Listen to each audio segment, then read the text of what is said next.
Hi everyone, Kirby here. I want to go through my curriculum philosophy. My daughter gave me this necklace, so it matches my shirt.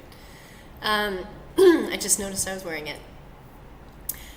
So starting off, what do I want my students to achieve in the course? I actually took a lot of time to comb through the curriculum and found a lot of cross sections within the strands. So I may kind of shoot myself in the foot later on because I feel like my unit is a bit like eating an elephant.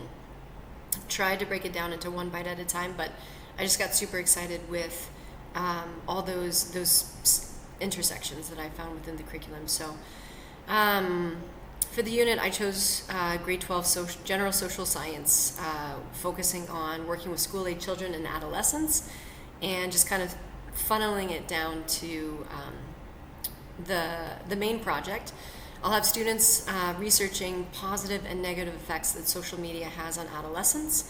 So students have to come up with their own research questions or a hypothesis and investigate developmental theories and make connections to those things and then present their learning. So what do I want them to learn? A couple of things. I want them to be able to assess the credibility of reliable resources. I want them to obviously develop their independent research skills, and I want them to be able to connect real-life examples of social media and the effects on children and then on themselves, personal reflection as well. And then lastly, for the presentation part, I want them to communicate their findings clearly and in a creative way. How will I ensure all students are able to learn? In my opinion, first and foremost, it always starts with explicit teaching. So learning goals and success criteria, rubrics, ensuring that all those things are up front. And along the way, I try to be intentional to ensure plenty of opportunities for students to interact with information from a myriad of different platforms. I'll get into some of the specifics of that later in the questions that answer that. But allowing students to interact with one another will be important, as we learned in some of our earlier articles, that where they're at developmentally, social interactions is really clutch. I'm hoping that will engage students and also allow them an eye-opening opportunity to potentially hear different perspectives and respond with respect. Other ways I've tried to ensure learning equity is making sure that my graphic organizers or assessment pieces are differentiated. So I've scaffolded some of the graphic organizers to two different ability levels. Another way to do it is using a balanced triangulation.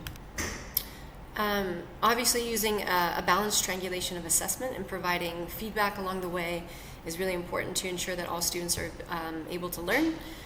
And so that speaks to the acquisition of knowledge, but also ensuring learning for all students and their expression of that knowledge.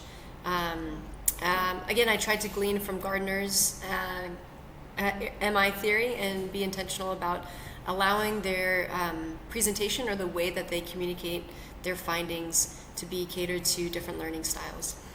Next question, how will you ensure that your students understand what is expected of them?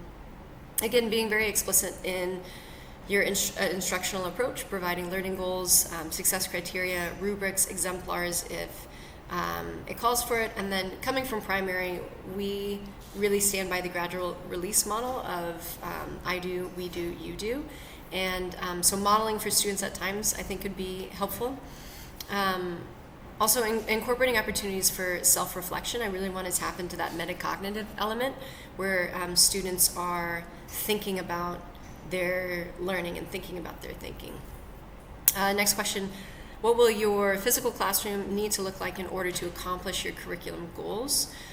Again, anchor charts, and I've read some articles talking about how the actual physical presence of the anchor charts hung is a more powerful tool than maybe putting it up on a Google slide deck. Also, what I've done in the past is creating a timeline, also a physical timeline that just chunks it down by week and by lesson, and just helping students guiding students along the way and using that as a visual. But in terms of, physical classroom, I was trying to think, maybe an environment where students can, different learning spaces. So maybe standing tables, sitting desks, comfortable chairs, beanbags, that kind of thing. But aside from the classroom, I think the only other place that we'll be doing it would be in the library with our research part. Okay, what materials will you need to order in order to support learning? So the graphic organizers, assessment pieces based upon choice or ability. Again, like just prepping those. Again, a lot of the research will be done through online platforms. And then just providing students physical materials depending upon how they want to present their research project. So if it's in a really creative way and they want to do something visual, then providing that. But like I said, mainly the platforms that students will be interacting with. I got from the YouTube link, the Considering 90 Free Engaging Tech Tools for Teachers. So Wolfram Alpha and Common Lit are great data search engines. Enlighten Me AI is a safe content tool. Wonderopolis for some discussion starters. And then this one I thought was pretty cool. And I took a look at it. It's Biodigital Human. And when we're looking at the positive and negative effects of social media neurologically on brain development, they have interactive 3D models and visuals, which I thought would be really cool. How will you promote a positive learning environment? Well, I feel like it needs to be approached with sensitivity. So social media, as we know, can be a pretty divisive tool. So I think really coming out of the gate talking about it being, handling things respectfully and being safe. Also knowing that people have varying degrees of different opinions, and so modeling what respectful disagreement and setting expectations for discussion looks like.